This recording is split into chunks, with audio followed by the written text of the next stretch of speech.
Hello, and thank you for viewing. This is Dan Perkins, and this is a video blog of Money in Motion. I thought I'd take just a moment to talk to you about what happened today in both the debt and equity markets. As you know, the stock market was off about 3%, and most of the major markets around the world were off, primarily again because concern about Greece and a possible default in Europe. That spilled over in the United States with the Moody's downgrading several of the major money center banks' debt offerings, so that the market got very nervous and sold off sharply towards the close, and we found ourselves down almost 3% for the day. Conversely, the Federal Reserve announced at 2:15 this afternoon that they were going to put in a new quantitative easing program, even though they didn't call it that, where they were going to begin to sell their short-dated to 5-year securities and begin the process of purchasing 6 to 30-year securities to the tune of about $400 billion.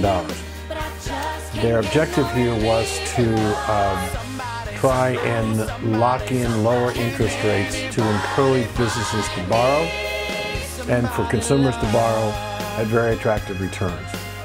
I believe the primary move here was to try and get something positive going in the housing market.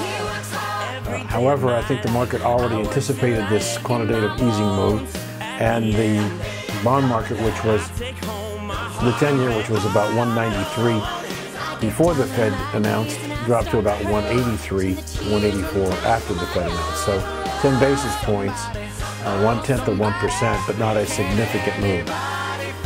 I have grave concerns that given the bank's experience with the mortgage business and what I've been hearing, the demands for mortgages, while theoretically could be high because of much lower interest rates, and I would expect to see the 30-year conventional conforming mortgage loan probably to be below 4% within the next few days.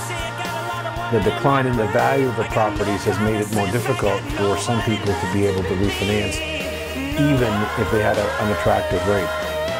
So the activity as far as buying or refinancing may not be there in the way the Fed anticipated.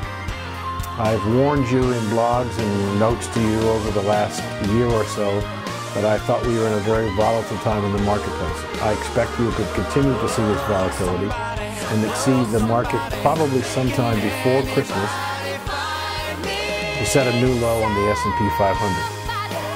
We have some protection in our portfolio with our short position in SDS, and our greatest asset is the dividends that we're receiving off of the investments that we have. So cash flow is king. I know these times are unsettling, the volatility is very significant, and it makes you nervous, it makes me nervous. But be assured that I'm watching your assets and watching your portfolio and doing everything I can to minimize the decline as much as I can. Got questions? Please feel free to give me a call or send me an email. Thanks for watching.